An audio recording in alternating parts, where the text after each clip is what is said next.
Hi everyone, welcome to another EBTV presentation of high school sports. Tonight it's high school wrestling as the Bears of East Brunswick host the Sayreville Bombers.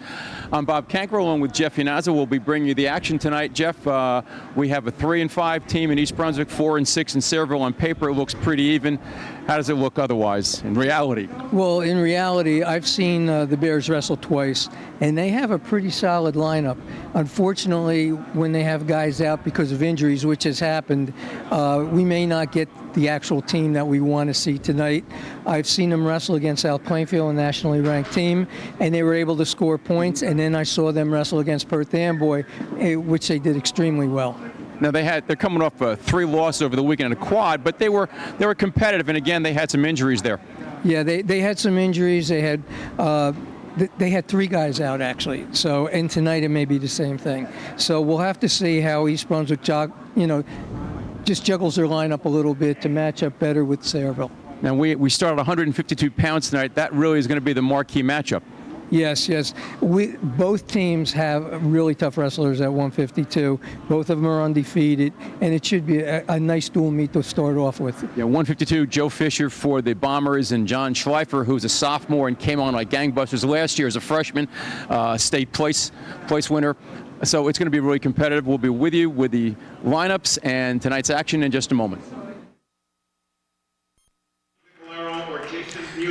From East Brunswick High School, along with Jeff Yannazzo, I'm Bob Cancro. We're here for the wrestling match between the Bears and the Bombers. And they are finishing up the introductions of the team. Powell Sachs, our PA announcer, and they're wrapping things up out there. And in just a minute or two, our referee, Ed Marion, will be going out for the coin toss. And Jeff, since it's been a long time since people have watched wrestling, and we're always here to educate. Okay. What's going to happen now when they get the coin toss out there with Ed? Well, what we're going to do is we're going to decide, first of all, who's going to send the wrestler out first. And the coaches go out too. That's something the last couple of years. This is something different. The coaches come out. Okay, fellas. I think, it's a nice show of sportsmanship all the way around. Sayreville's red, green, your choice, odd or evens. You have even bouts. Okay, green has evens. Good luck, fellas.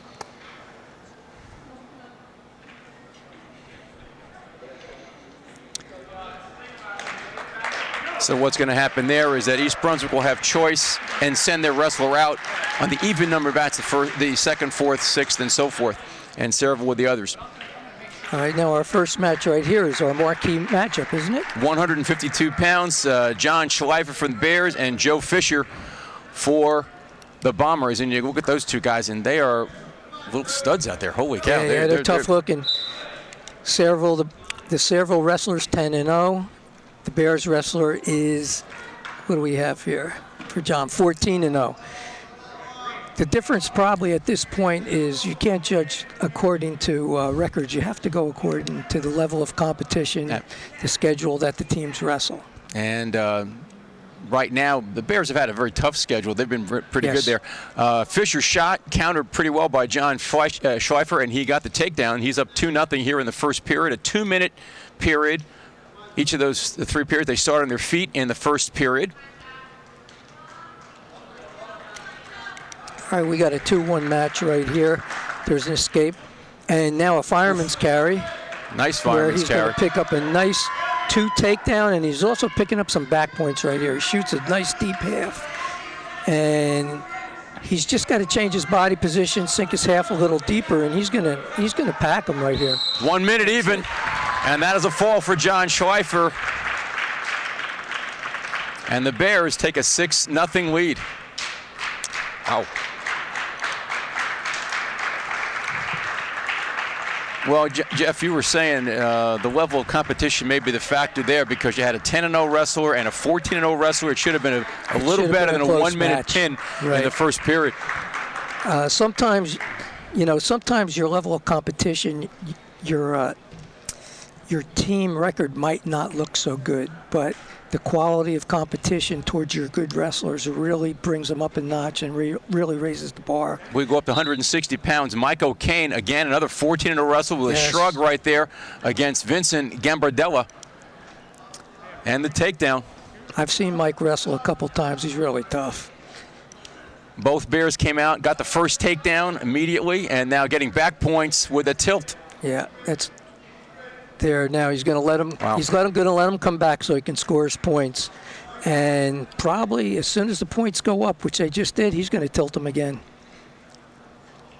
First two bouts. These are probably two of the better wrestlers for the Bears, Schleifer and now O'Kane. Right. You also have Nicolaro in there, but he's not wrestling tonight. He's hurt. And the freshman Sean Glasgow has been very, very impressive. He also out tonight. Yeah, he's having some problems with, I think, neck injury or something like that. You saw Ed Marin with his hand count, and he's doing it again.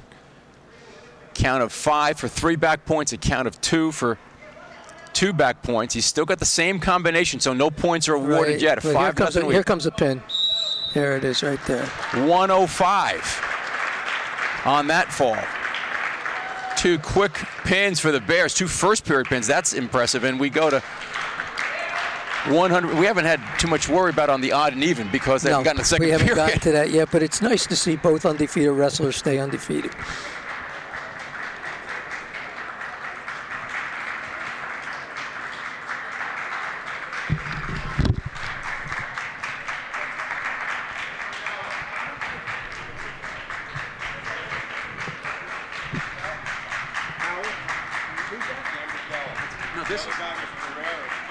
Oh, okay.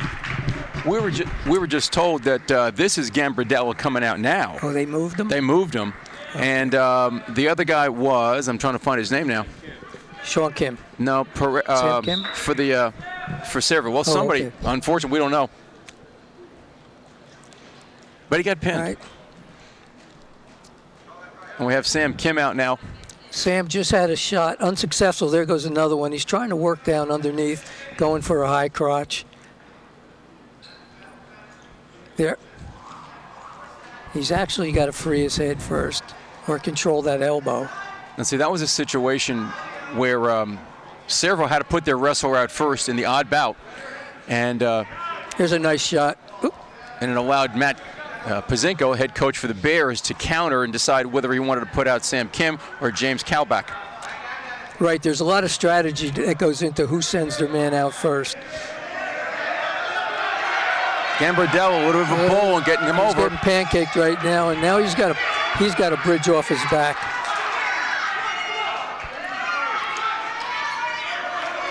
There he is. He got off his back, that was a good effort. You know, there's nothing embarrassing about getting put to your back as long as you get off it. You got to fight. And that is the toughest thing for a young wrestler to realize, that what to do when you're down there, because you don't really always know where your body is. Exactly. Especially when you're starting out. But a more experienced wrestler with Sam Kim. You know, you can always work your way back, and if it doesn't work out and you end up losing the bout, you lost on small points. You didn't give any big points up to the other team. Kim only a sophomore. Yeah, he's pretty impressive for a sophomore. The Bears are relatively young. They only have a handful of seniors on the team. Right now he's using a Russian 2-on-1 to set up his penetration. 13 seconds to go here in the first period. For a minute there, it looked like we were going to have a grand total of about 3 minutes of wrestling through the first 3 bouts. But Sam Kim fighting off his back with Gambardella. And it's only a 5-1 score right now, so there's plenty of time to. All he has to do is turn him to his back one time when he's on top, and he's back in this match. The choice will be Gambardella's here in the second period. Let's see. He's going to defer. Defers, okay. And Jeff, by deferring, what happens there? Well, what he's doing is he's giving up his opportunity right now to pick a position. So Sam, is it Sam? Sam. Sam picks down, hoping to score some points to reverse, but then the Sayreville wrestler will get his chance, third period, to decide where he wants to go, top, bottom, or standing. Kim with the whizzer. He got one. Right, he picked up one, and if he gets this, he's back in this match. And there's the takedown. That was good wrestling. Came up, got the escape, turned, faced his opponent, knocked Gambardella down. And the takedown, it's 5-4. You know, wrestlers wonder why their coaches drill them so much on stand-ups and Also on takedowns, that's the reason right there. Stand up, break free, get 1, and then take your man down and get 2 more. And now you've got 3 points. You're back in the match. He's going to post that. We'll try to post that knee and shoulder into him. And there's the escape for Gambardella. And he has a 2-point lead here in the second period. All right. At 170 pounds. A takedown ties up this match. So now we're going to look at what conditioning we have here. Everybody knows it's the hardest part of being in shape is standing on your feet and going for takedowns. Well, I mean, you and I both coached, and the conditioning, getting into third period, and being able to make those shots and be steady. Now, even though when you're tired, to do it right. Yeah, well, that's the toughest thing. Anybody can take a shot, but you have to finish it, and that's where your conditioning comes in.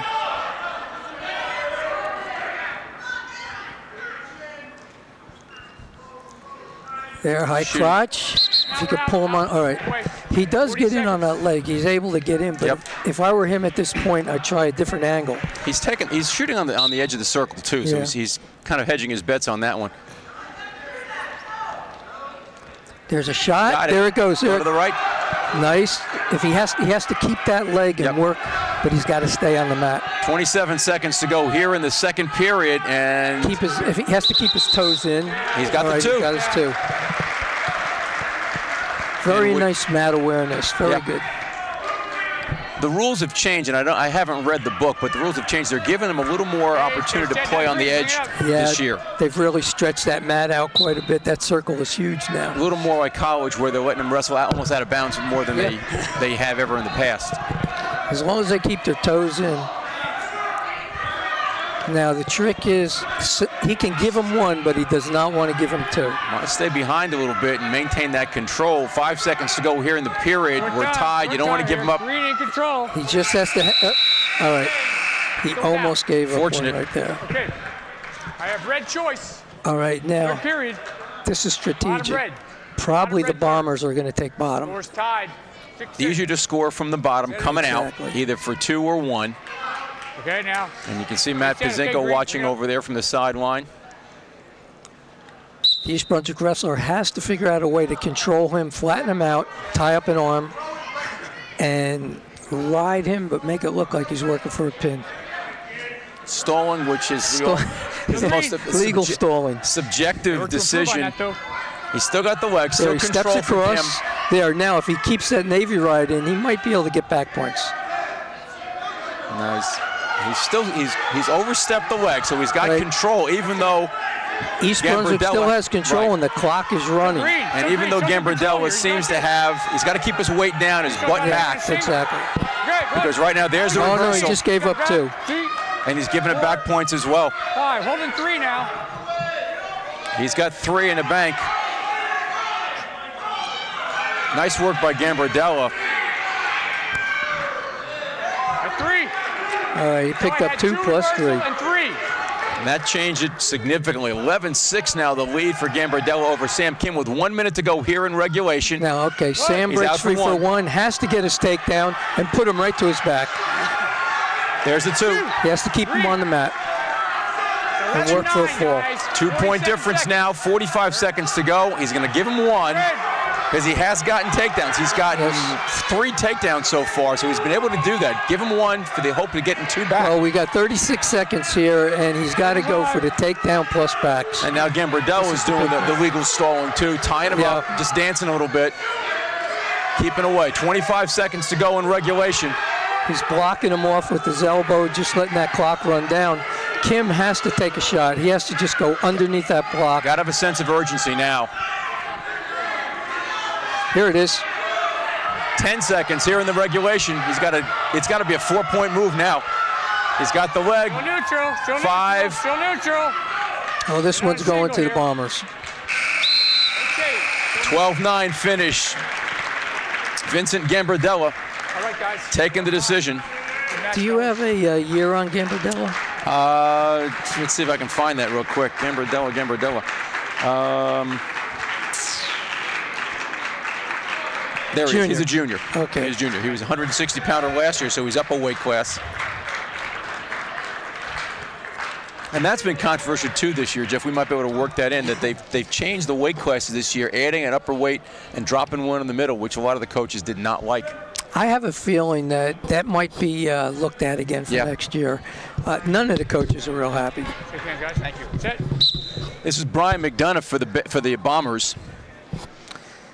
Yeah, taking that middle weight class out really, any coach will tell you that's where you're packed. You're always packed in the middle. You're looking for more weight classes. You're not looking for weight classes up near the top. I read an article a while back that the state accepted the National Federation's weight changes, and Steve Timko, who's the executive director, said they're going to look at it, but they didn't realize how many coaches would have opposed that. And I said, I'm sorry, that's. I read that also. They really should have polled the coaches. Absolutely. On something like that, the people who were in the field, the coaches, not happy with it. McDonough comes in at 6-4, and James Cowback at 4-8. And again, quality competition. Yes. What do we have? Well, let's see what happens here. 4-8. McDonough is a sophomore who wrestled last year at varsity, had a 5-8 record at 140 pounds. He's up a lot, up to 182 now. And what do we have Cowback? Is he? Work to stay in the center, guys. We gotta have. We just look through the. Here we go.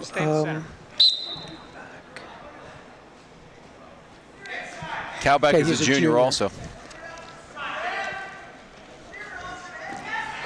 So possibly two young boys with the same amount of wrestling experience. So we'll just see what their schedule has. All right.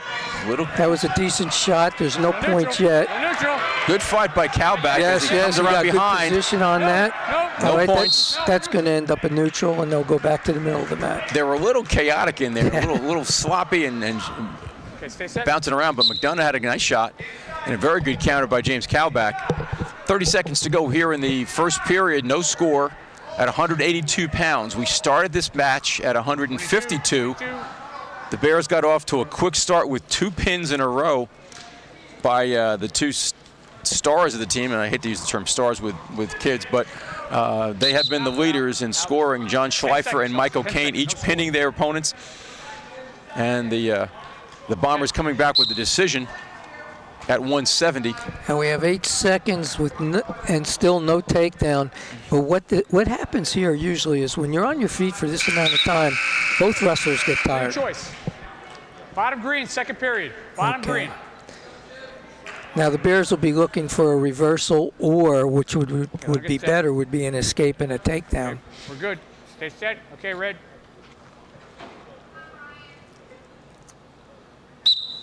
Top man's always at the disadvantage, I always felt, because he's got to hold his opponent down, make sure that the referee doesn't call him for stalling.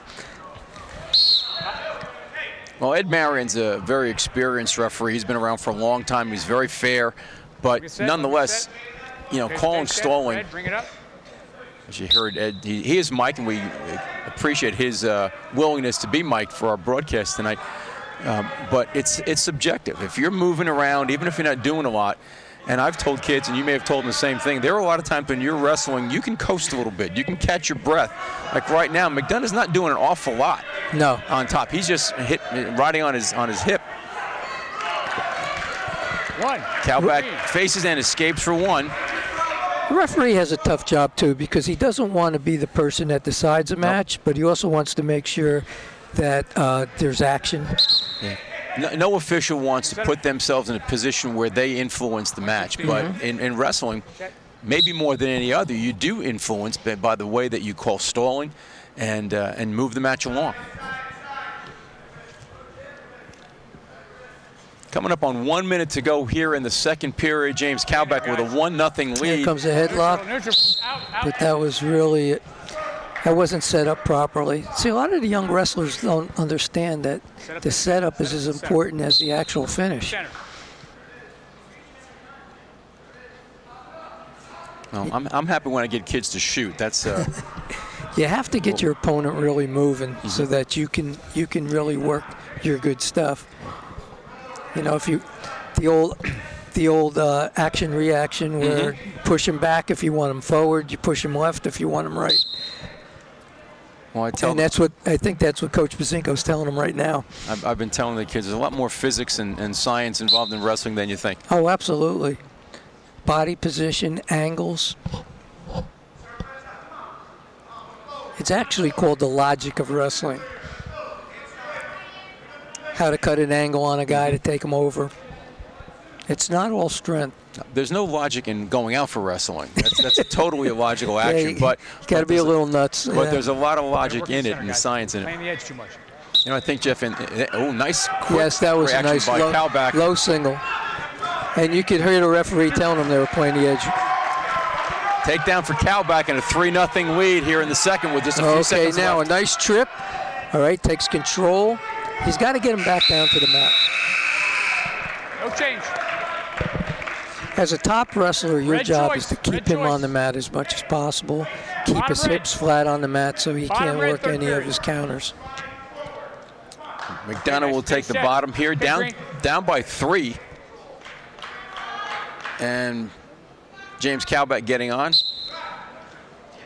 I was going to say, Jeff, in the interest of fairness and open disclosure, we should point out that you know you're related to wrestling here in the fact that your son Chris is an assistant coach, and I'm on the payroll this year. Oh, are you? As the 8th grade wrestling coach. So, you know, we have a certain bias, but we're going to try to be very fair and open in our. Well, one thing about wrestling, it's fair. Oh yeah. 2 guys on the mat. Did somebody lose a mouthpiece out there? Because I see don't know. something on the mat. Although McDonough had something wrapped around like a tendon. You see the blue hanging from his right knee. Yeah, I see it now. Looks like a mouthpiece. No change. Anyway. Yeah, there's one thing that's real fair about wrestling is the spots are usually decided by elimination, unless the coach has to jockey his lineup around. Right. Or he changes his lineup for the better of the team. And there's so much more of that now than there was when we were wrestling or when we were first coaching. The amount of strategy, again, the whole odd even and who goes out first. And I think too with the numbers being down in a lot of teams, you've got to be able to maneuver your kids a little bit more than you might have ever before. Even some of the stipulations put on the officiating, I think that they're made to make it much more exciting and a much faster pace to keep the fans involved. Right. And if anybody is watching, whoever is watching tonight, the next time East Brunswick is wrestling, bring your friends out because I'd like to see the place packed like it used to be. Oh yeah, they used to be packed. Now, the bear wrestler is he's using a nice hammer, trying to pop that out to the side, but he can't get way out. He's got to work more in the middle of the mat. That's a real nice offensive technique. When you pop that up on his back, you can turn him real easy. And that's a lot different from years ago too. You always had the kids, and especially with younger wrestlers, they're going to ride the hips, stay in control, and you see kids coming out more to the front. Well, and that's a caution on Kalbach. Just jump the gun a little bit. Watch me too. I'm going to stay still. Actually, if you want to satisfy the referee, you better come out front. Because if you hug the hips and stay behind, it's going to look like you're stalling. And a good official can usually tell whether a person is stalling or whether they're being overpowered. Post that knee, he's going to step across or try to step across. Right now he's in pretty good shape because he could actually hit a Peterson right now if he could get the wrist. But he can't let go of that leg. Okay, nice stalemate called. That's good. No, that's a warning. Was that a warning? 12 seconds. Yep. I guess he was hanging on the leg, Kalbach was, so that's a warning against him for stalling. Okay. Bring it down. But with 12 seconds to go, and what you were saying before, Kalbach can give 1, just can't give 2. We can't even give 2 at this point. You know, give the 1, be smart. And usually your coaches from the side will keep you aware of what the score is so you know what your strategy is. Can't lay flat on his stomach here. He's got to work up to his knees. That's going to be a decision for the Bears, 3-0 the win. And the Bears stretch their lead to 12 points, 15-3. Red choice. Now, Greg Kruger is a scheduled wrestler at 195 for the Bears, and I'm not sure who they're going to put out for, I'm not sure who the Bombers put now. Well, they have two names here. Maniano? Could be better. We're doing okay. Yeah. Talifer? Okay, good luck. That is Anthony Talifer for the Bombers.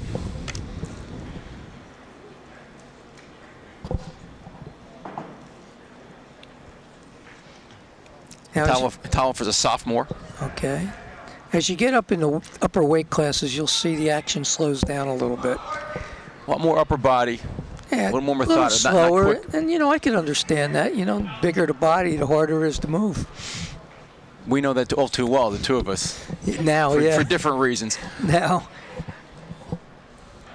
their setups are a little bit more methodical. Mm-hmm. They're everything slows down a little bit. Try to work center, fellas. Try to work center. More tie-ups, more the Russian Yeah, holds. Russian tie-ups. There's a drag. Missed.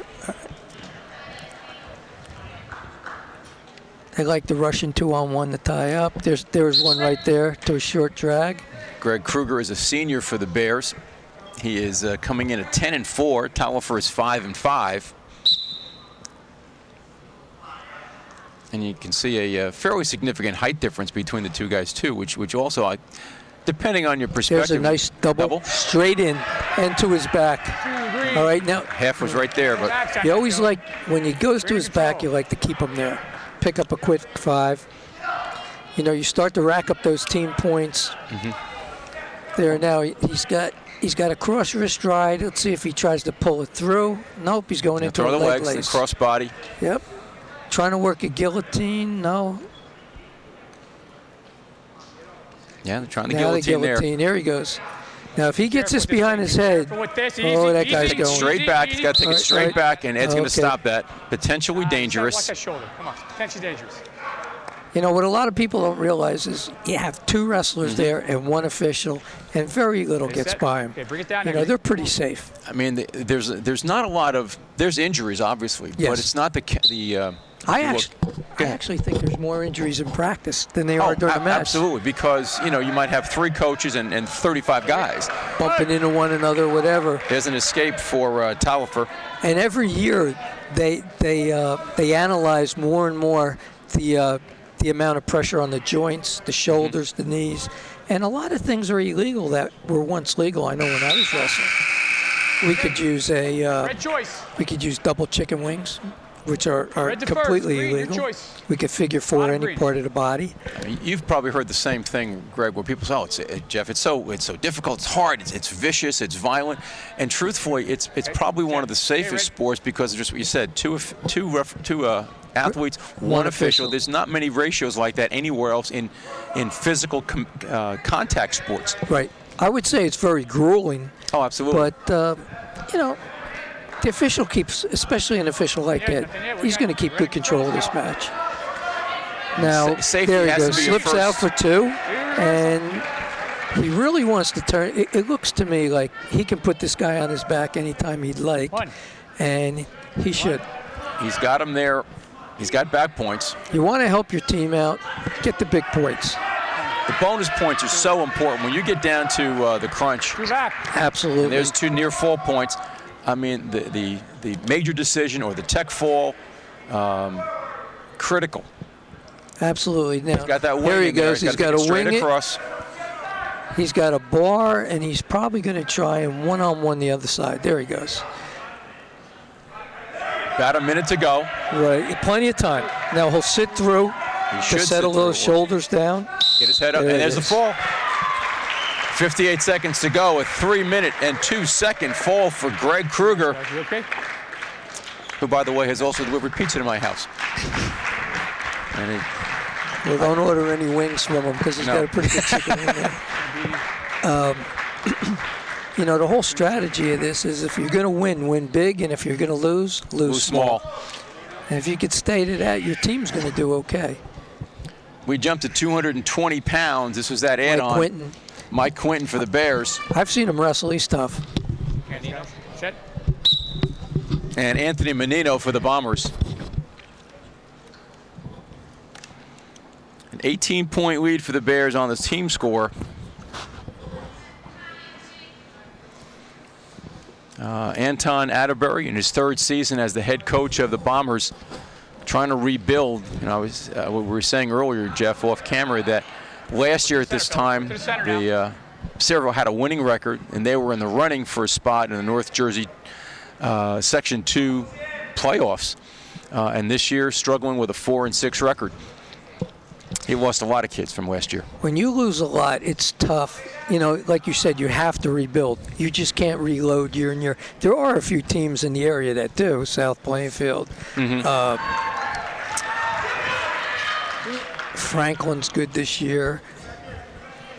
But for the most times, I really think in high school, when you're lucky, you get a team full of seniors, and then boom, then it's back to rebuilding for about 2 or 3 years. I mean, ideally, you want to spread it out. You have maybe 2 or 3 freshmen, maybe, you know, 3 or 4 sophomores, more juniors, and some seniors. So you have that upper class stability and leadership. And Menino scrambling forward. And Ed's telling him, you got to just not scramble forward. You got to be doing something, not just go for the sideline. 1 minute to go. That's a penalty point, isn't it? That's fleeing the mat. Fleeing the mat, that could be a violation, yeah. But, you know, he's warned him. Yeah, so. He's told him, you got to stay inside. Good better control by Mike Quinton this time as they start now he's up. keeping all his weight back down on his shoulders, so the Sayreville wrestler is going to have a hard time getting up. And what the strategy there is, if he wants to get up, he's going to have to put an arm out to get up, and then Quinton's going to shoot a half and pack him. Or at least get some back points out of this. Change.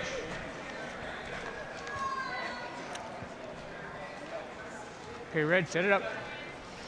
On your bottom. Quinton, a sophomore, another young wrestler for the Bears. Matt Pazinko has a pretty young lineup. 33 seconds. I'll tell you what, from watching them, though, the young guys are good. Yeah. They just need the experience. And they have to get some strength. You know, when you're young, you're just not as strong as a junior or a senior. No. I mean, I can remember years ago when there were a couple of kids that we had in East Brunswick. We're going back maybe 30 years ago. And I know in my mind one kid in particular who was brought up as a young sophomore, thrown in the varsity lineup and got hammered. And a kid who with potentially great skills left wrestling after that 1 year. No change. Still green. Still 2-0. No change as you saw that. If you want that one. Boy, that was close. So green remained in control on that scramble. All right, I got green choice. You heard Ed there. What happened? Green defers. Red. Bottom red. I think in those positions right there when guys are flip-flopping and doing a little backyard wrestling, Bring it down. you really need a good referee to decide if control is lost or if top man maintained control. Right now, the Bears wrestlers, like I said, is keeping a lot of weight on his back, and that's where you want to be. You want to be off your knees. You want to be on your toes. He's working pressing through his back. Sorry, Jeff. He's working that 2-on-1. Yeah, he's working that well, but now he's got to do something. He's got to come outside. You know, he can only stay parallel for so long before he's trying to throw that over. Yeah, he's trying to work a Turk. If he can throw that Turk in there, he's going to turn his guy right to his back, and that's what you want. I know the referee's probably thinking right now, well, you got to do something in a hurry. Now, on that roll. Bad body position right there. Still green again. Unless you're doing a tilt, if you're just riding the hips, your hips better be higher than the bottom man. That was a good no call by Ed because Menino had come up. Mike Quinton had maintained control of the leg, and instead of giving him 1 and then another 2, there's no change. He just kept it as is. And that's the second time that's happened. Again, it's on the circle this time, but that's the second time where Mike came up parallel and Menino was able to wing it and take him through. You know what? My time. Let's see it. Let's just clean. We got some blood here. No, we're okay, I think. Okay. It's gonna bleed later, I think. So we're good. Good, set it up. Okay. We'll stay right here with that. There is blood time. If a wrestler is bleeding, there is time allowed for the stoppage of the blood. All right. And there's also injury time that's separate as well. Under a minute here in the second period. Working that Turk ride again. Let's see if he could step through it. Now he has to watch his hip position here. There you go. He's still high. He's got to bring his chest back. Now he's reverse the half. back. There it is.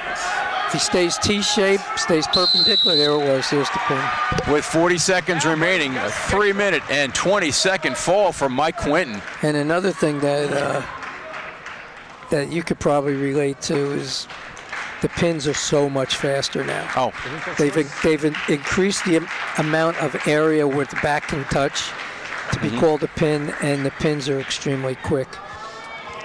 I mean, there was a time years ago, I don't even want to say how long ago, when the ref would actually count. oh yeah. When you had your man on your back, he would count 1, 2, 3, and then call the pin. And that seemed like 3 minutes. And now it's instead of 3 it's on that seconds. roll through. Oh yeah, if you they touch. You're just right? touching, and it's gone. Oliver Peoria is the heavyweight for the Bears, and Carlos Velasquez for the Bombers. Similar records. Both around 4 and 500. 5. And you can see the physical height difference that Velasquez has over Peoria. And with the big guys, this is as big as we get. Yes. It's going to be a little more methodical, a little more. A lot of pushing. You see a lot of pushing up from the heavyweights. May not see a takedown the first period. Very rarely. Watch your fingers. East Brunswick had a wrestler a few years ago who shall remain nameless right now, who I don't think he went into overtime more times than you and I could imagine. You know who I'm talking about. I know exactly who you're talking about, and would end up winning in the third period. We would end up joking, why don't we just go to the third period, flip the coin, and let him go down on the mat for the wrestle out. A 24-point lead for the Bears here, and we have gone through almost half the lineup. Under a minute, guys. Offense here. Offense. Okay, the referee's trying to push this along, but you know, I once asked a heavyweight, I said, why don't you guys shoot? And he told me, he goes, how'd you like to shoot and get caught under there? And he's right. He's right, because you have to figure it's your 220 pounds and his 220 pounds on your back. Well, you know, with a lot of inexperienced wrestlers, especially at heavyweight, you know, it's almost a standing line that whoever falls down first is going to be the one on the bottom is going to lose. And God forbid somebody rolls to their back, it's all over. Stalling here. There's a lot. Warning. That's a double stall that we've just had called. Neither wrestler doing very much. Now, usually a good philosophy for a heavyweight is maybe attack from the side. Yep. This way, if you miss, you're back out of there, and there's not too much weight on top of you. It's a good thought. But somebody's going to have to shoot here because they both got a warning now. Well, the period's over, so unless somebody chooses neutral. And that warning carries over into the second and third period. Right. Got to get some offense here. All right, Red, it's your choice. And you heard Ed say we got to get some offense here. Yeah. Bottom red, second period. Velasquez chooses the bottom, that's the defensive position. Nothing here at 285 pounds, formerly known as heavyweight. All right, Green, bring it down. Now, usually from heavyweights, you see a lot of rolls, some sits, things like that. Not too much in the way of standing up. The Bears wrestler, he's got great position. He's hip to hip. He's putting a lot of weight on his back. As you can see, he's starting to really break his man down. Here comes the roll. That's it right there. Got him all the way through. We got a reversal. Backs right now. He could. Now the Sayreville guy could sit there for a while, just to make the East Brunswick guy use up a lot of energy. And eventually he's going to have to hip heist, turn, and go right into a pin. Yeah, he may not be able to pin. He's probably not going to be. Probably not, but he might. I don't know if he's getting down there pretty close. I mean, now what he should do is let go and grab the leg, and have an arm and a leg. Then he may pin. Or just belly down and take the left hand half. Not that way. No, not that way. Not that way. No. That's going to help out the East Brunswick wrestler. It's looser now. There's the half. There. Now this is it. Yeah. 2 minutes, 55 seconds. The fall for Carlos Velasquez. Those big guys love the wrist roll. You called it on that one. And now we get the speed. All the little guys are coming out. Yeah, that was the first bonus points for the Bombers as they get the pin at 285 with Carlos Velasquez. It is 27-9, and we go down to the younger guys. The younger guys, probably younger, but little. Yeah, they're usually freshmen. 106, Dylan Haltley and Tyler Schwartz for the Bears. We got a 5-5 and a 5-7 record. So let's see. Haltley is a freshman. All right. The Bears wrestler starts out really quick, pulls down on the head, goes for a sweep single. All right, now he's working hard. And Schwartz is two freshmen in here, so when we I said that set it up first. accidentally, but we do have the younger guys here with 2 freshmen. Tyler Schwartz for the Bears. 5 and 7, as you said, Jeff. All right, Turks him right over. Up in there. Now, it's obvious right now that the Bear wrestler is probably of a higher quality. So now what he's got to do is he's got to start working on points. He wants to get more team points. He wants that Turk badly. Yeah, he's I'll tell you what, there's nothing stalling going on here. Oh, no. He's got his Turk right in, and now he's going to try and shoot a half. Got the Turk. He split the legs. All right, now he's switching over. He's going to look for a cross-face cradle, probably. Bring the head to the knee. Yes, the Bear wrestler is working at about 100 miles an hour right now. He's gonna get some more back points. Here comes a nice cradle. I don't watch his hips there. Nothing back and forth. Nothing yet. He's got to settle them down. And again, what happens with freshman wrestling too is they have to learn how to settle down. Well, now we have 2 freshmen here, but I mean, Schwartz and obviously Haltley have both been in the lineup at the varsity level, and that's a big jump for kids coming from 8th grade wrestling now being at the varsity at just 14 or 15 years old. And you possibly could be wrestling as a sophomore or a junior who's got considerably more experience. Luckily, at this weight class, most of them are freshmen. Because they're just so light. But boy, if you're a freshman going up into those skilled weight classes around 126 on up, boy, that's a rough one. All right, now the East Brunswick wrestler has to stay off his knees right here. Well, the period's coming to a close now. Yeah, just ride this one out. And Tyler Schwartz, a 2-0 lead after the first period.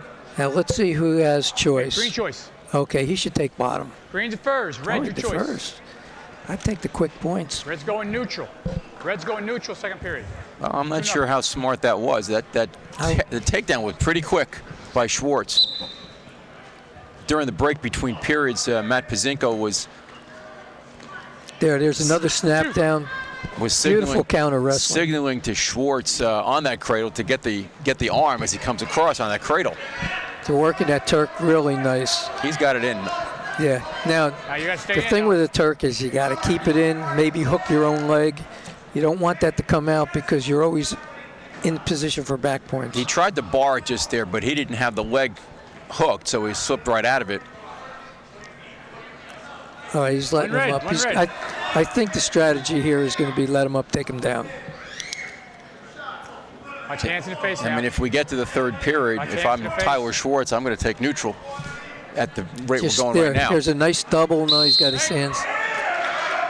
He had his hands tied up there. He's good on his feet. There, here we go. And the head knock.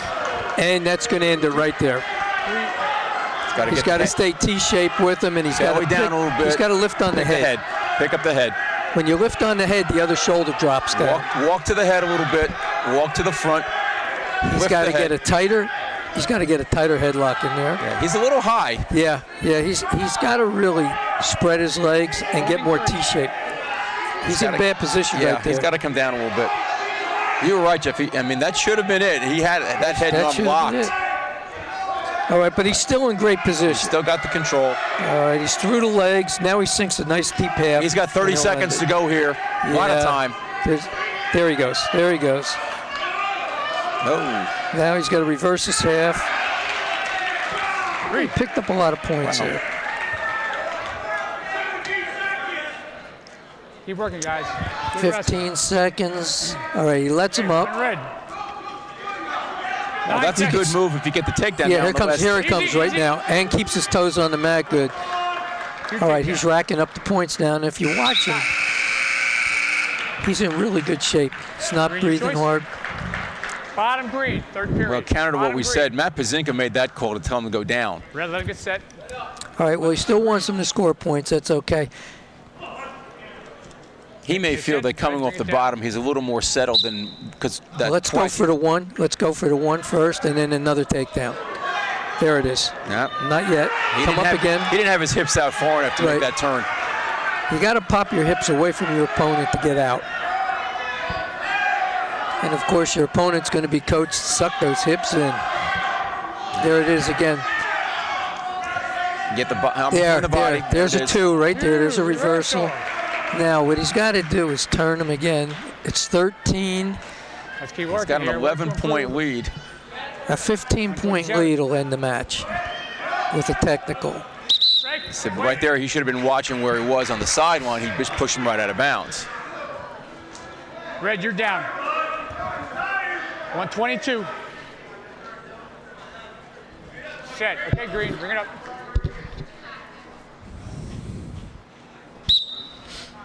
All right, let's see how he ties him up first.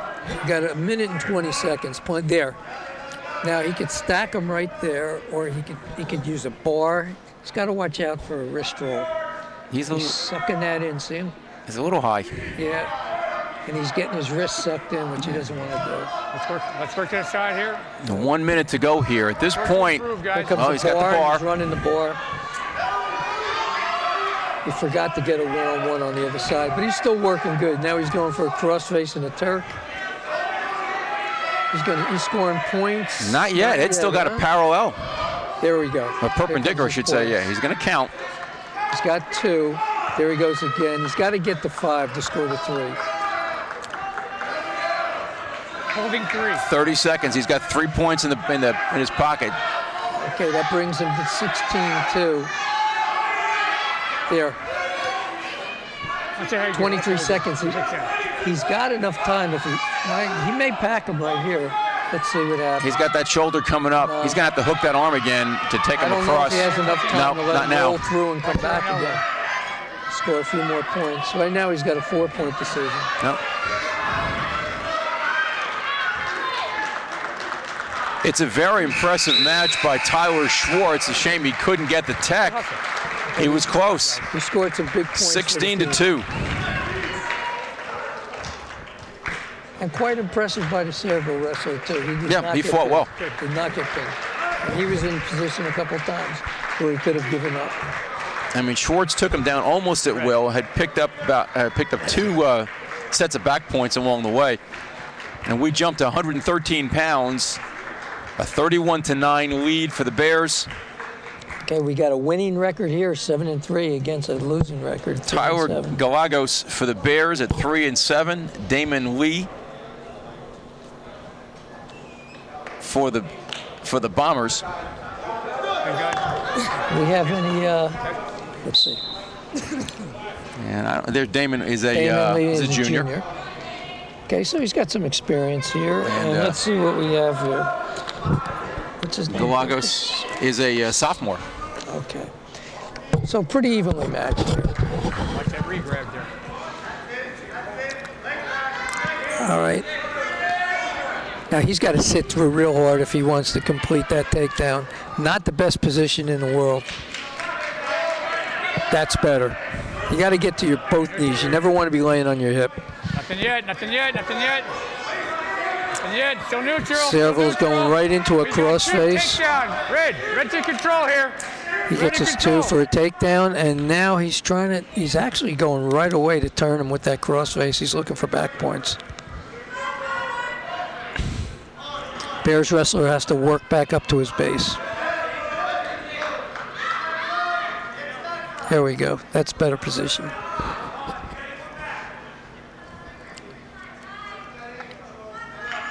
Now you have to break the hand control. You have to turn your wrists out, and then you have to start moving.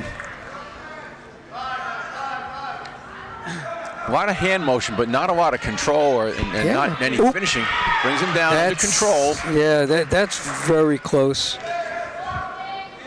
I had one that was even closer the other day, but we won't go into that one. I won't talk about my match with Scataway the other day. When a wrestler takes his man up off the mat, it's his responsibility to bring him down safely. And what the official looks for is that, plus making sure he isn't brought down to his unprotected side.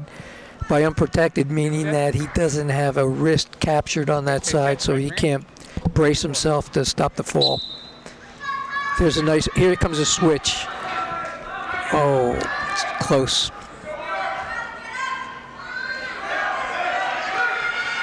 All right, the Bears wrestler is working Warning those on hands, red. lowering his Go. hips so Go that on he red. can't get brought down to the mat. Easy. Oh, Green. that was Necessary. We all right there? a slam. And Ed, We're gonna roll. we had a warning on Green. Lee for stalling because he was hanging on behind the man. And Galagos picked up the point, and his comment, Marion's comment, was unnecessary. Foul, it's 2 minutes. Now, this is recovery time. When you are injured due to an illegal move, you have 2 minutes of recovery time. That's separate from blood time. It's separate from injury time.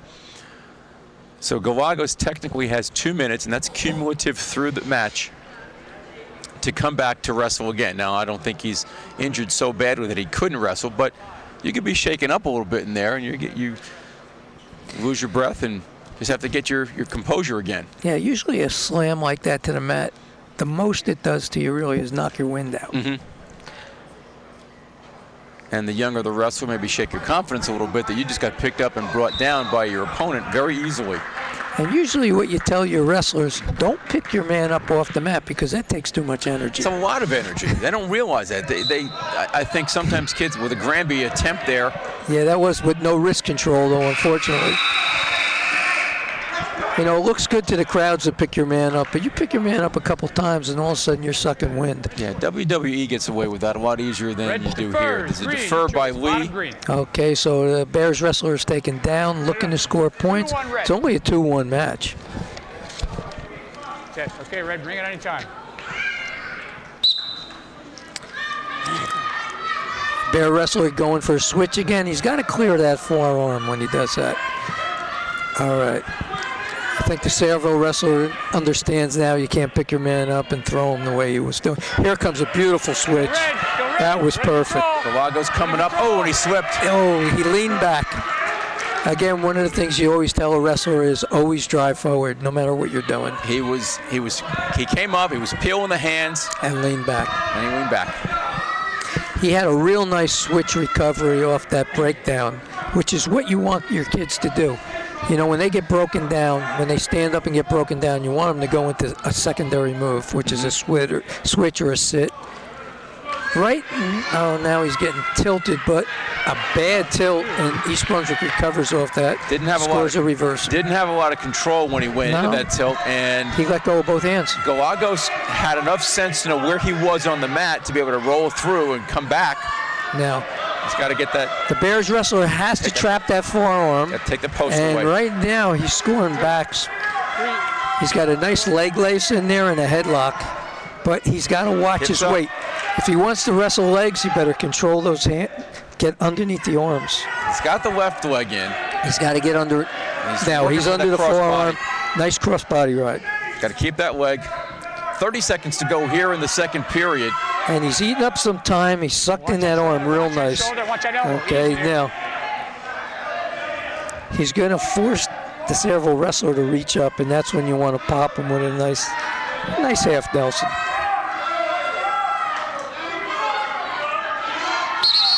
All right, potentially dangerous, which is good. When they come up like that, again, the referee's right there. When you take your man up off the mat, in this case, Galagos down. was in essence 6'2", green. could not protect himself. 12 seconds. If Lee had just dropped straight back, Galagos could have been injured very badly. So that's Okay, check. potentially Okay, green. dangerous. I think the two things that the referees are really keen on are, one, in that standing position where one guy can't protect himself, and two, watching the angles of the shoulders and the elbows when you're trying to turn them.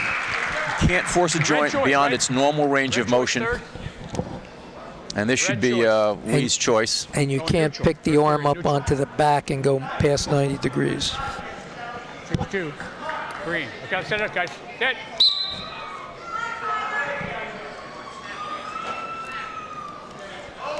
Lee went to his feet. He got the first takedown in this match in the first period. And he trails 6-2. So he's looking for that 5-point move here. There's a nice double. He's got to cut the angle and drive Yeah. across. Oh, again, bad body position. Take down, go back. Take down. Go Bad back. body position on East Brunswick. Great hip sense on Sayreville. He's got nice balance.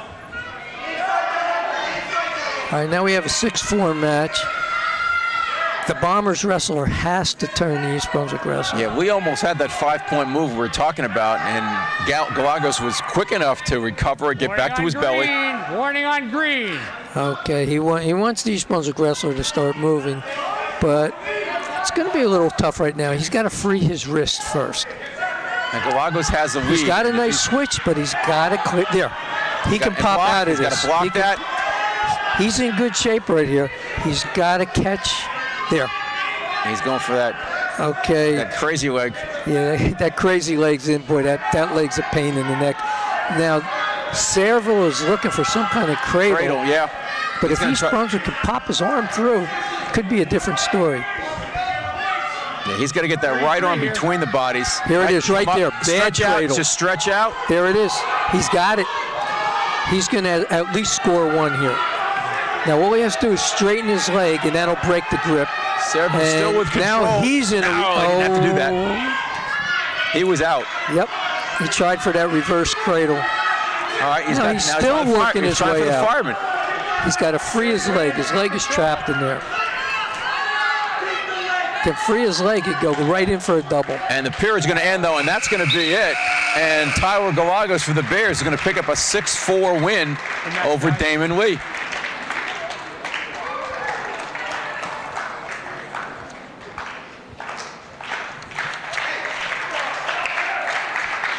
Well, so far tonight, the Bears have done just what you were talking about, Jeff, and that is, winning big, losing small. They gave up the one pin, but other than that, they've been able to counter any losses and even winning some of them where they didn't expect it. Like that one, you had Damon Lee with a 7-3 record, Galagos with a 3-7 record. Shouldn't have been the way it turned out. And if you watched the beginning of it, it looked like it was going to go Sayreville's way. Absolutely. But the East Brunswick wrestler just hung in there. He kept his technique pretty good, and he rode tough when he had to. Goes to 120 pounds. Nina Girgis for the Bears, and I hope I'm saying that right. Yeah, and Kevin Zolia. Kevin Zolia. We have a 3-7 and a 1-2 record. Two relatively inexperienced wrestlers.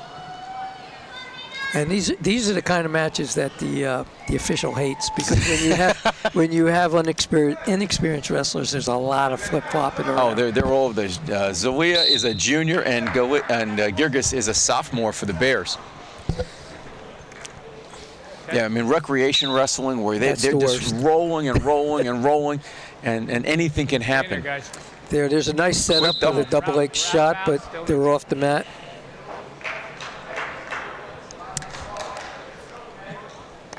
Guys.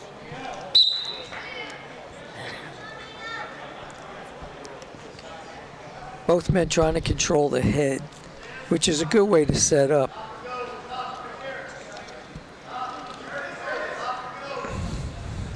You always want to be within touching distance of your man when you're on your feet.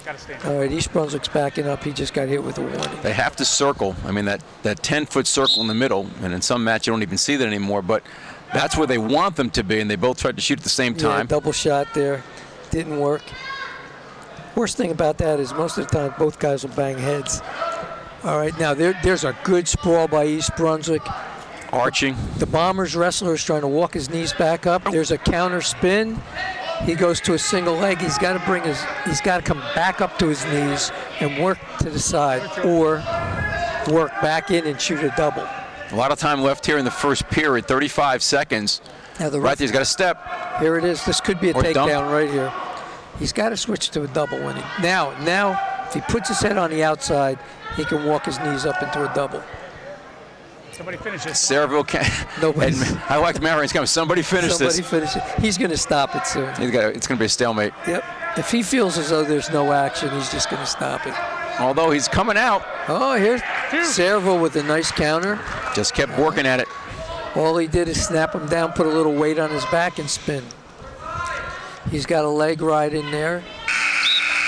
And the period comes to an end with Kevin Zolia for Sayreville leading Mina Girgis of the Bears 2-0. Bombers defer. Bottom green. Bottom green, second period. So East Brunswick is now going to try and score some points here. He's got to either at least escape for one or reverse for two. Set. Bombers deferred, hoping that that comes back in the last period and is strategically beneficial. Okay, set. On red.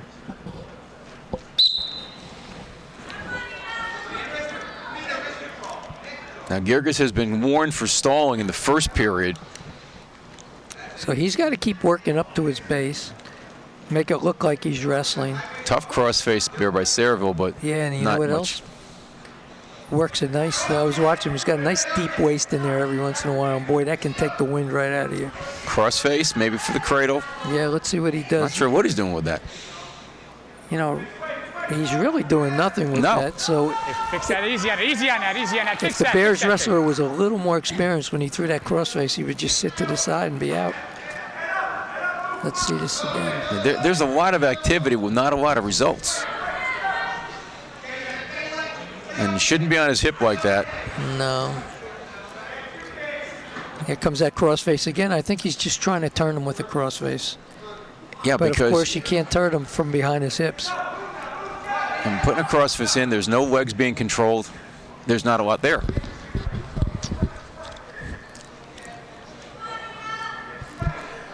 .50 seconds here in the second period. Still 2-0. Not a lot of activity at all here. Just East Brunswick's going to get called for stalling.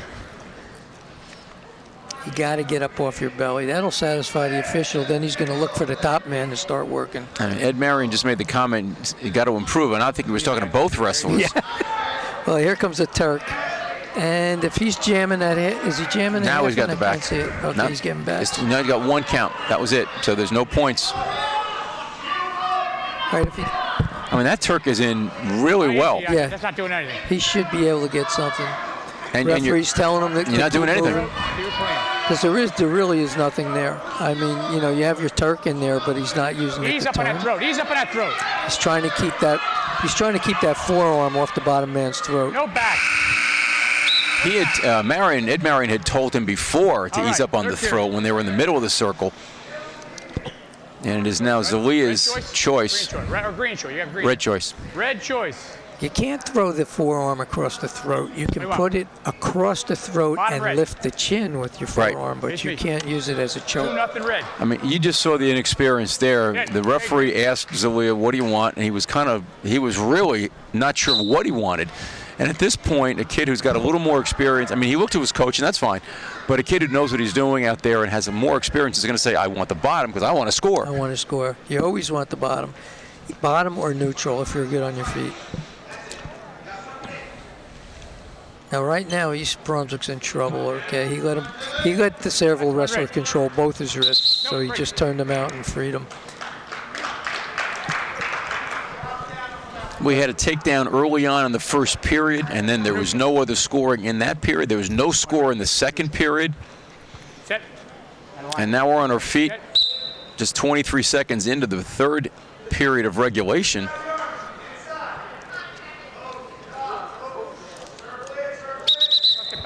All right, they want to stay in the mat, in the middle of the mat. Pushing in, I can't call that either.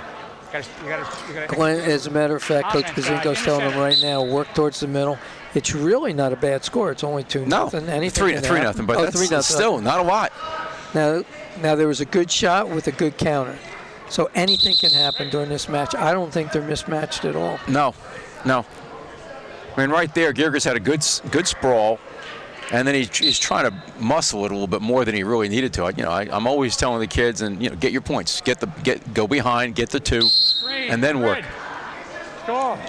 All right, Green just got hit with a stalling point. He's got a circle. He can't back up, and he can't keep wrestling defensively. He's down 4-0 now. There, now he could suck this. He's got a nice double. He's got to suck it in. Switch to a single. Lift it. Now all he has to do is lift it and move his man. Clean in there. Keep that clean. Sayreville has a whizzer. Sayreville used that whizzer just to hip him right down. That's it. He used his own leverage there to counter it. No control yet. 40 seconds to go here. East Brunswick's better off just abandoning it and backing out and starting again. Because they're using a lot of energy in there. 34. You don't want to get caught down on the mat in a takedown. Guys, we're working in 10-foot If you can't finish it, get out and start again. 10-foot circle. In here. Good setup by Sayreville. Quick shot. Again, there's a good sprawl by Girgis. He's got a great sprawl, but he's got to work the head. He has to control that head and push it and keep it on the mat. 18 seconds.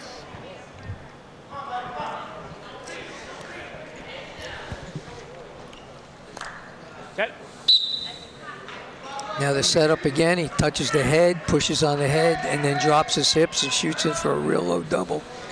It's a pretty decent setup. 5 seconds to go, and Kevin Zalia for Sayreville will take this match by a 4-0 score. Set. Which is 3 team points, which is a small loss for East Brunswick. Good match. And unfortunately, a small loss for Sayreville. You guys had 4, right? Because that was a stall point that last one. We had 1 in the first And period. Ed coming over and explaining to the scorers that First period, we had it. up was a stall. we'll give ourselves a gold star now. When they missed the scoreboard, but that's Second time in the third period, I hit it for a point, so it should be 4.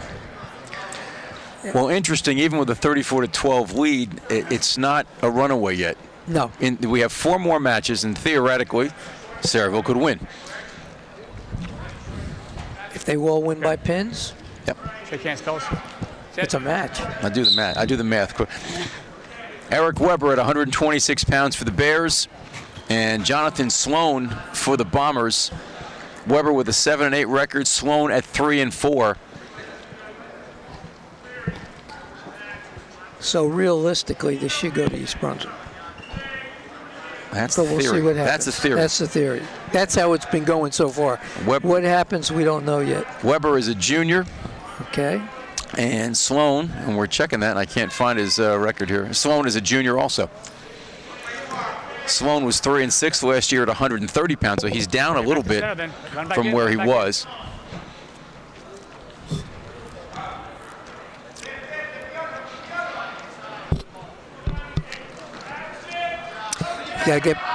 East Brunswick has to get back up to a base. You can never lay on your belly, whether you're on top or bottom. Sayreville has a nice front headlock in there. He's going to start using it, but he has to come off the throat. The referee is all over that too. He's really got great control over this entire match and the scoring. Ed's done a very nice job. You know, you may have noticed he has a number on his back. All the referees, the varsity referees in the state, have been assigned a number in their region, and they are being evaluated. Easy now. Gotta come down nice and easy, and he's got the 2. Stop. At 2-0. Injury time green. What we got? Ankle. Okay, so now we have an injury time. Now this is a minute and a half for injury time. 2 minutes for recovery if you're injured by an illegal hold, a minute and a half if you're injured otherwise, and 5 minutes for blood. And that is Eric Weber. And I'm looking at his dad in the stands, and you can see a little rocking back and forth there by Dad and wondering what's going on. Phil Hostler, the trainer for the Bears, is out there taking a look. Yeah, they couldn't be in better hands with Phil Hostler. He's a nationally recognized trainer, and he knows when something's really bad, and when an athlete can't continue at all, or when he just needs a minute break just to regroup. Not sure what. I didn't see anything happen on that one. I didn't see it either. Jeff, Must so have I'm been not sure just the way he sat down on his ankle. Oh, comes down again. These Sayreville guys really have to be careful. They're a physical group. Look, they're always physical. I've never known Sayreville to be weak. And Weber comes up for the escape as Sloan could not get that cradle in. Here. Going for now that. That's a bad headlock. All he has to do is pop his hips out the back. This looks like it's going to be skill against muscle, this match. Yeah, Sloan is the stud. Yeah, likes to do a lot of throwing and pushing. But as you said, he had that head and arm, but it wasn't a good walk on there at all. It wasn't. 4 seconds to go here. The period will come to an end on a quick shot, but you don't want to give up points right there, and he almost did. Let's see. All right, right now we have a 2-1 match. Very close. Sloan will defer. And Eric Weber will take the defense. Take down. He's going to try and score some points right here. Let's see what he goes to.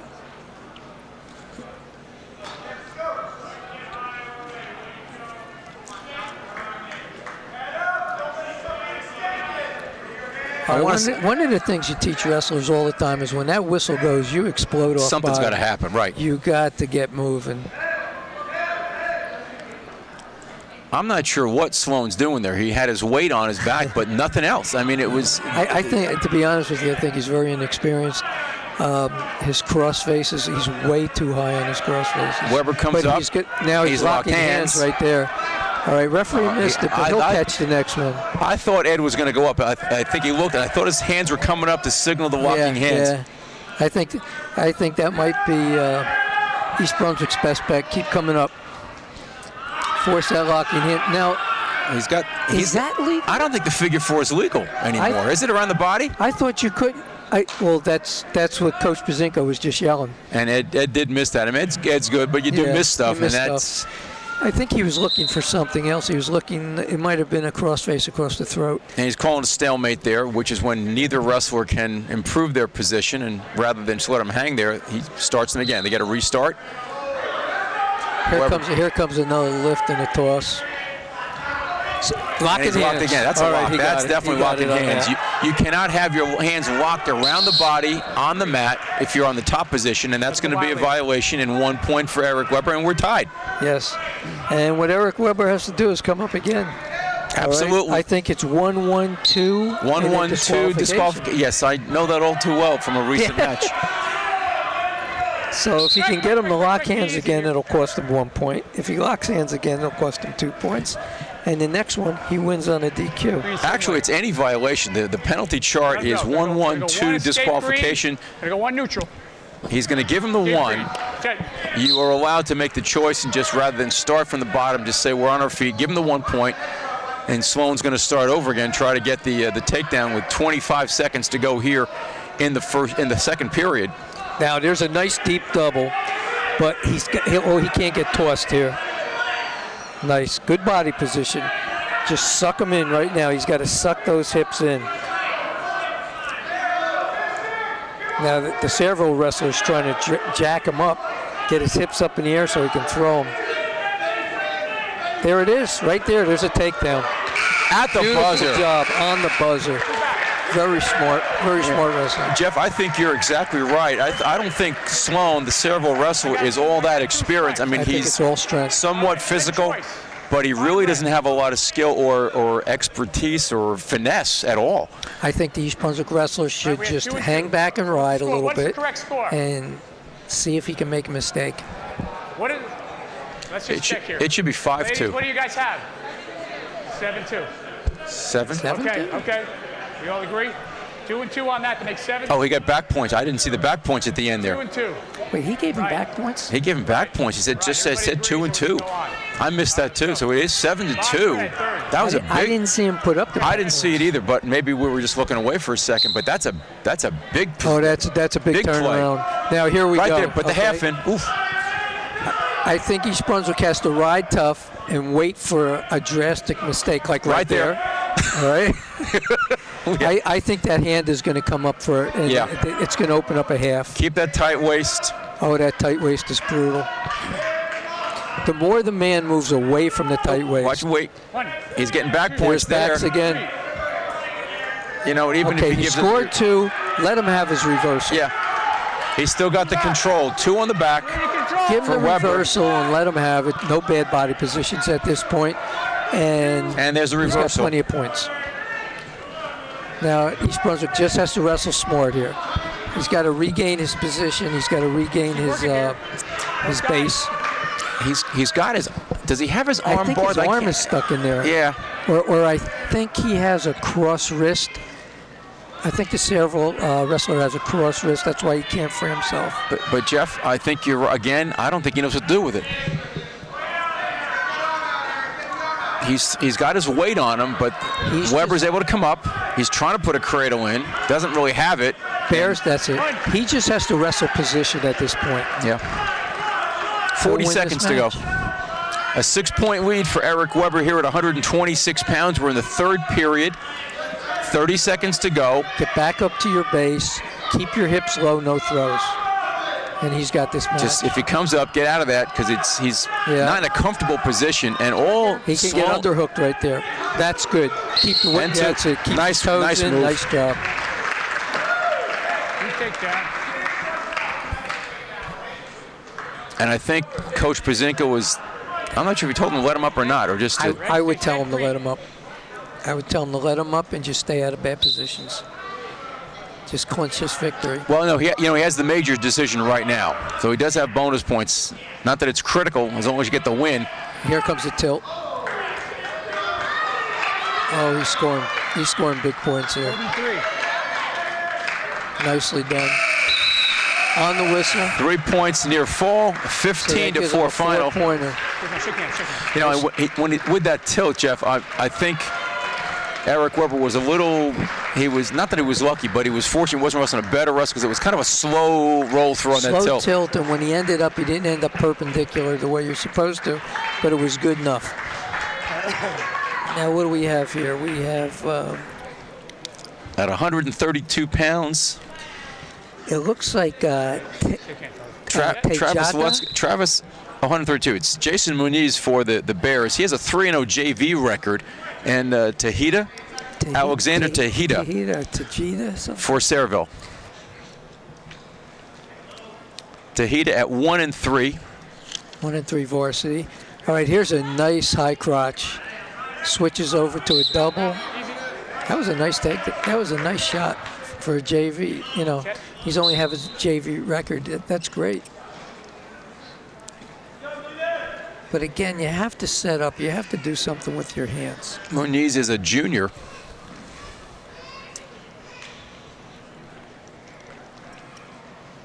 And from what Matt Pazinkel told us, he's getting his first varsity experience tonight.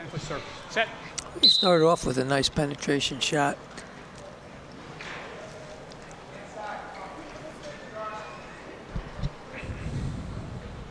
Now, if you notice, both wrestlers are circling rather than backing up. You cannot back up in this sport. There. Oh, nice beautiful deep shot. He's going to finish this. He's got to keep his toes on the mat. He's coming back in. Oh, wow. God. 1 foot was out. He's got the shot. Boy, he was in there deep.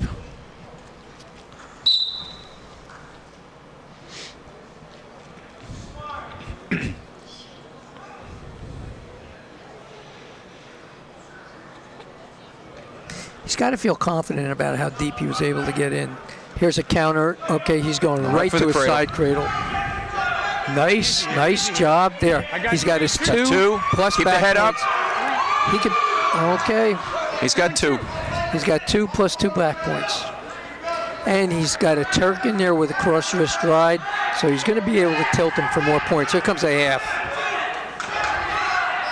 He's working hard. Not a lot of experience on the varsity level for Muniz, but doing a nice job. Very steady. Oh, he's basically sound. Very good. Look at he's got a nice ride going on in there. He's using that head lever. 9 seconds. Boy, that head lever is grueling. And the Put your head on his tricep and you just grind it out. Your choice. Pressure down, pull that arm up. That's the X factor of wrestling. Red's going neutral.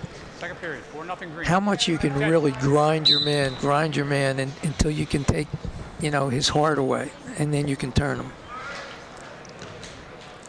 I think that, again, another shot. That's what you're just saying there, Jeff. That's a part that a lot of people don't like about wrestling, that they feel it's kind of brutal, but it's not. It's not brutal. It's just it's tough. Very tough.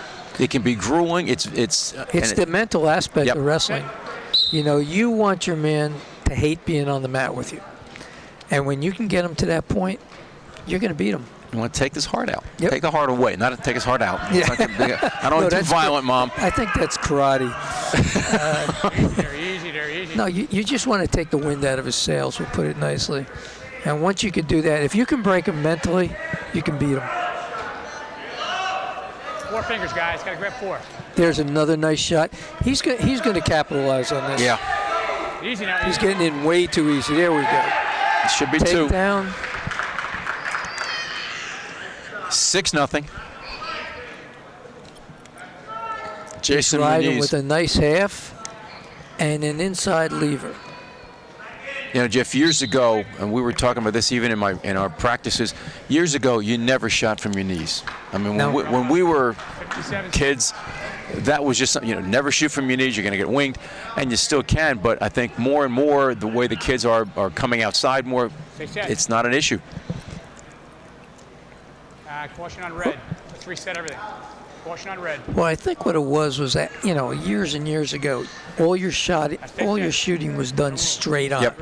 Yes. And now that kids have learned about angles, you could shoot on an angle from your knees and not get hooked. Mm-hmm. And you're actually taking away the crossface. Yeah. Boy, is he setting him up for a nice side cradle. Or now a crossface cradle. Here we go. Yep. All right. Not a big deal. Just don't get pancaked. Neutral. Well, that was an effort on the part of Tahita to bull him over, a little more physical than finesse. Mm-hmm. 10 seconds to go here in the second period. All right, now here's where you have to watch your position. All right, he Good just block. stopped a nice takedown. All he has to do for 3 seconds is hold that leg. No points are scored. It is 6-1 here in the end of 2 periods. Third period, bottom green. Tahita for Sayreville is going to take defense. I'm sorry, the other way around. Okay. It is Muniz taking defense.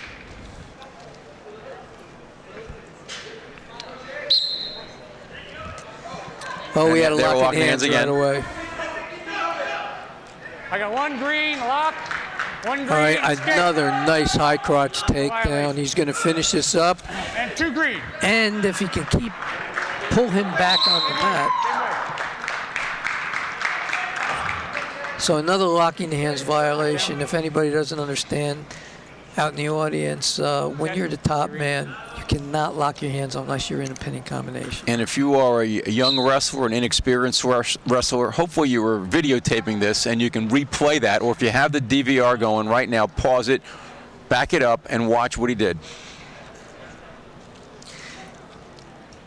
Once your man comes up to his feet, then you can lock your hands. Right. But as soon as he goes down to one knee, your hands better unlock again. You can lock around one leg, but you can't lock around the body. A 10-1 lead for Jason Muniz, and he is in a Here comes position. double leg takedown. Good control coming down. Green.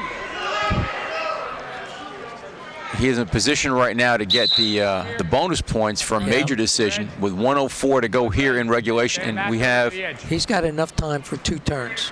Trainer. 2 nice tilts, score the big points, get a technical fall. And we have blood, and you can see Anton Atterby, Sayreville's coach. He is in his 3-year career. He's 28-15. He's done a nice job over there, but he was just decimated by graduation last year.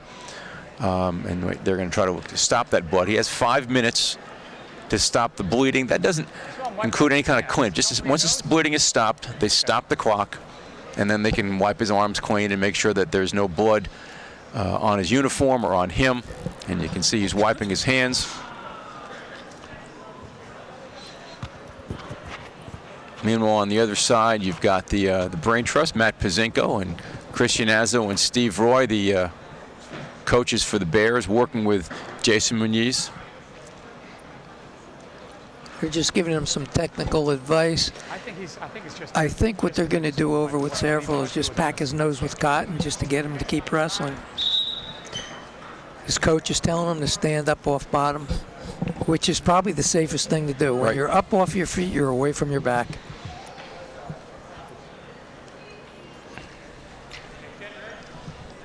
Get it up.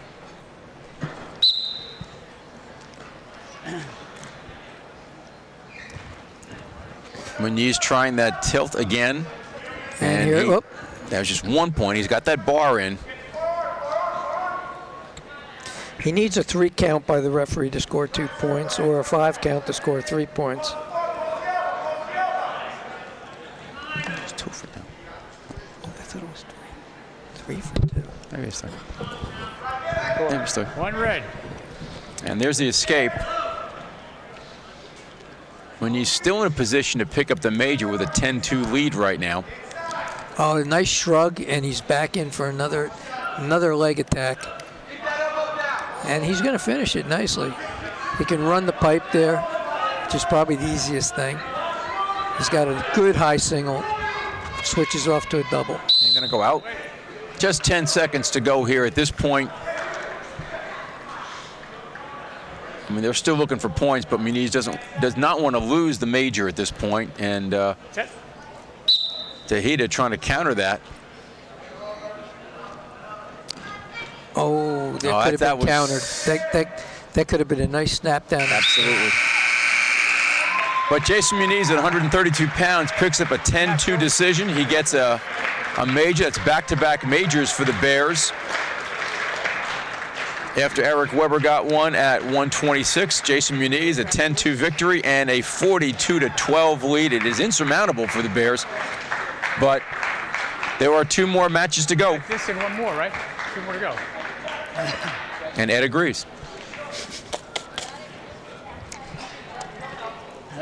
Travis, let's go for the Bears, coming in at 7-7. And let's see who this one is. Is it? That is Nick Guzman. Nick Guzman. Or Nick Guzman. Now I wonder if they're going to move Talfer over to 45. I would guess probably Talbot, and no control there. No, we're out of bounds. Out of bounds. Over the line. Guzman is a sophomore. Set. Had a varsity record last year at 1-9 at 130 pounds. And Travis is a junior. Travis, let's go with junior for the Bears at 7-7.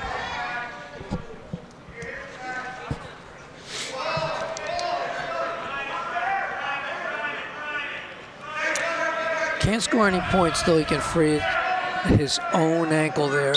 Well, they're out of bounds. They'll start over. Still in a scramble. Jeff, overall, the Bears have had a nice match tonight. I mean, yeah, they're wrestling really technically sound.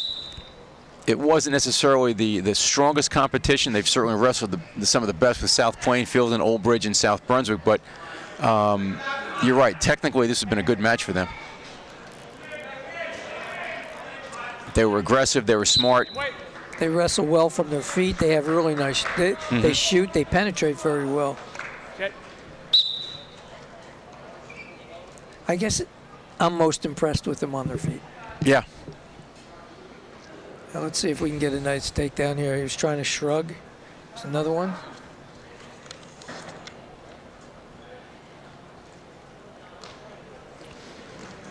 There, spin behind, get your 2. He's going to have to throw a real hard crossface in there to be able to get around.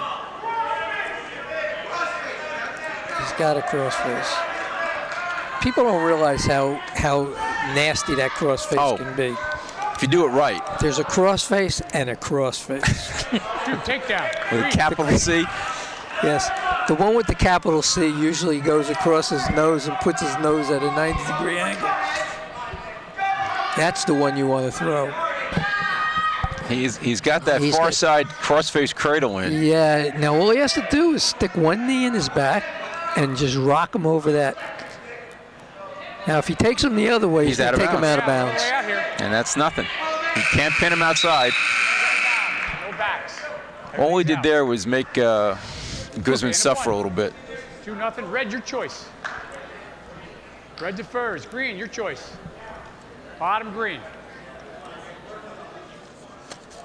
Well, you heard the decisions out there with Ed Marion making the call. Ed's done, as you said before, Ed's done a nice job controlling the match. Absolutely. Now here comes a switch, but he's not going inside the legs like he's supposed to. Shrug him off. Here we go. Still red. Let's try to get his arm a little. He's got the leg. If he can get around the hip, the waist. He's trying for Peterson. I don't know. He wants to get that right arm around the waist to dump forward a little more. He's got that knee. He's got to be careful with that. There now he's kind of got a belly down right here to stay out of Still trouble. red. Watch your knee. Easy on that knee. Easy on the knee. Go easy on that knee to keep it. Nice freeze on the knee. Yep. And now he just drives him right to his back. You're in trouble. Step to the right, maybe a little bit. There. He's in great shape here. If he shoots a half, he's going to score some big points. He's curling the wrist under, just the way he's been taught. Staying under both arms. And now here comes his tilt. Now he's got to elevate. 2. Hold the 2. Hold the 2 here. Hold the 2. Same hold here still. I like the way Ed has said, I'm holding 2. He's telling the kids what he's got and what he doesn't already. No Okay, 2 points. 2 backs. 2 backs. Red down. 50 seconds. When you're tilting, the best way to stop your man from flip-flopping around is to take your top leg and elevate his bottom leg. Then he has no base to support himself so he can flip around. I have a feeling we're going to see another tilt coming, which is great because you just keep racking up that score.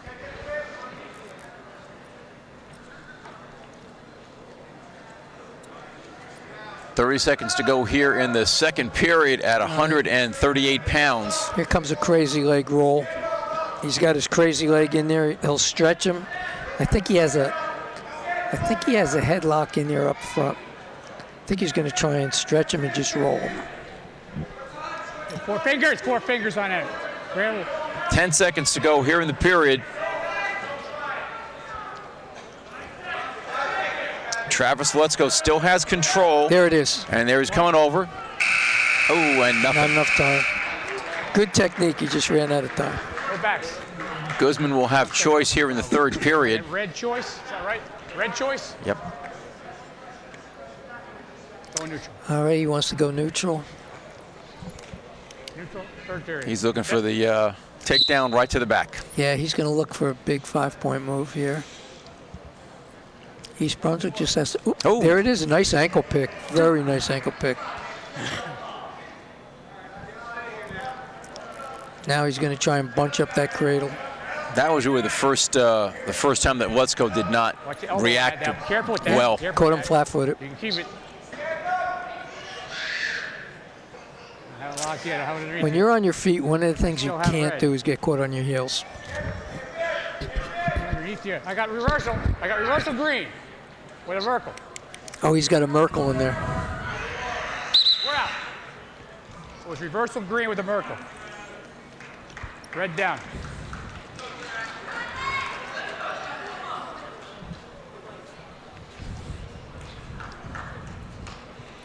Okay, green.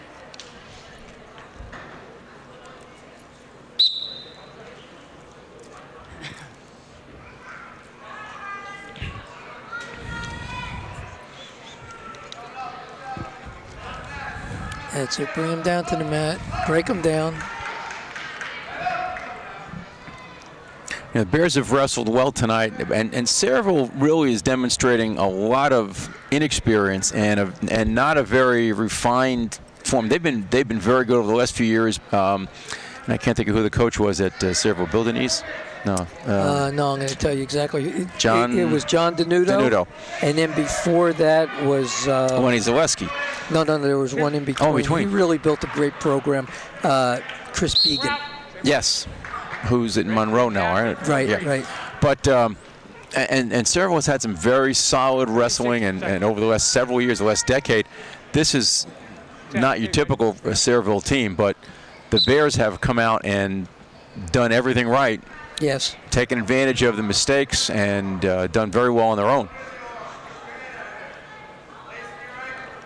Do we have a team record for Sayreville? I think it's 4-6. I think it's in 4-6, right?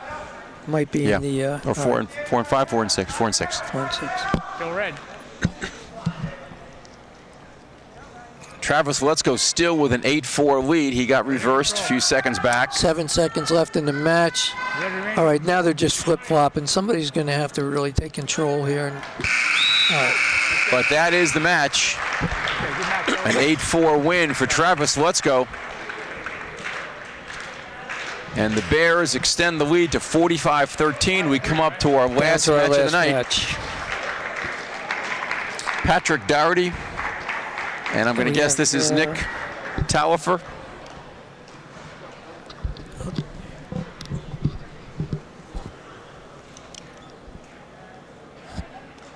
Hands, guys. Set.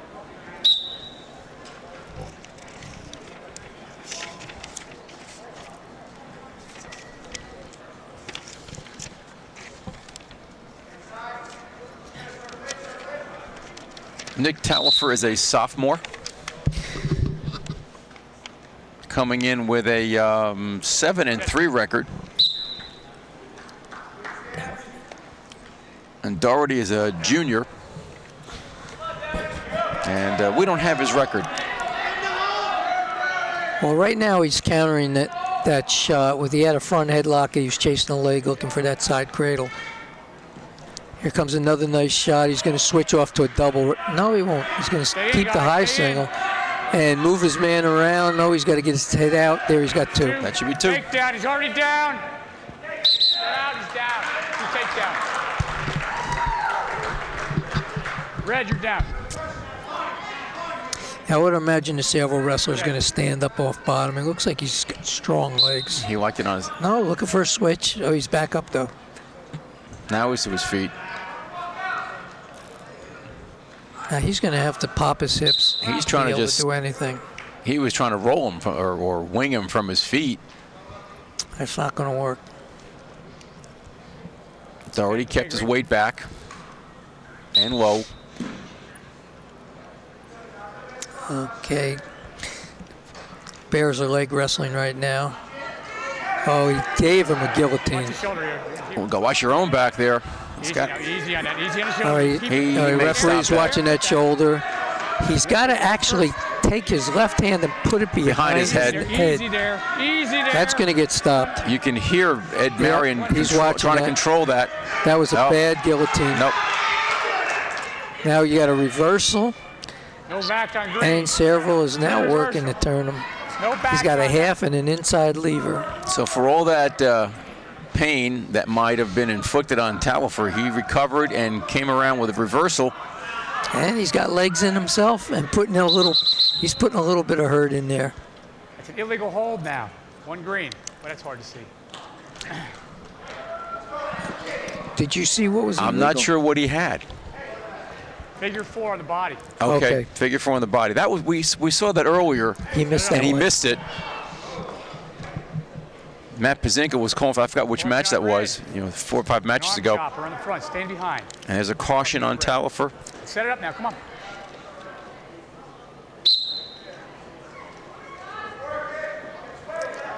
Ed's giving us some good commentary. There's There's a switch. a nice stand-up switch. Wow. I still have red. Nothing yet. Boy, that worked out great. Red in control here, red. All right, he's got a crossface right Pressure here. the head. If he wants to score points, he's going to have to crossface. Nothing. He was there. He just the reason they did away with the figure 4 on the body was it was just too grueling. It was too punishing. One of the things the referee looks for is that you're not using a technique as punishment. I think the figure 4, you're right. I mean, I think the figure 4 was used more for punishment, just to debilitate your opponent, weaken your opponent. You talk about taking his heart away. It was definitely sending a message. That was primarily what it was there for. Yeah, still red. And it wasn't being used for much else. No. It wasn't leading to any other reversals or All right, nice Turk here. Cradle. He's going to score some back points as soon as he can rock him. He's got to set up maybe a side cradle or something like that. Right now his hips, he's in trouble with his hips. 1.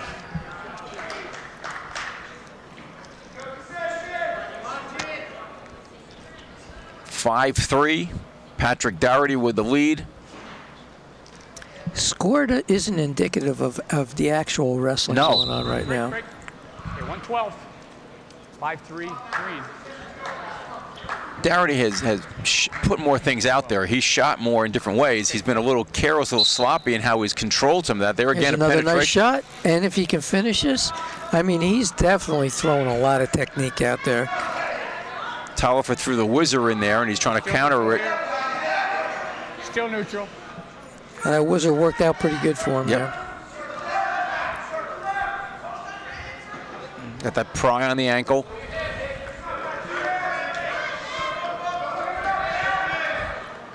A good crossface. He's just scored 2 points with that. And now he's throwing in his own set of legs. Now let's see what he works with the arm. Is he going to work a power half? What's he going to look for? I mean, he's got the crossbar. I don't know if he's got a crossbar. He's got the legs in. I've always said to kids, if you turn a kid over with something that's uncomfortable, you better keep him there because he's going to come back with a fury. Now he's working for a cradle. Now, He's there flat. it is. That's it. Major mistake. Oh, 1, 2, he had it. 4. They already had the counter. I mean, as a coach, you always hope that if your kid's getting cradled that he could pop his arm through because you're going to beat him. Yep. And everything was there. A fall at 3:54, and it gives the Bombers 6 points. That was their second pin of the night. But a final score of East Brunswick 45, Sayreville 19. Jeff, a nice match for East Brunswick, a good score. So. Technically, they did a nice job across the board. They only lost 3 bouts on the night.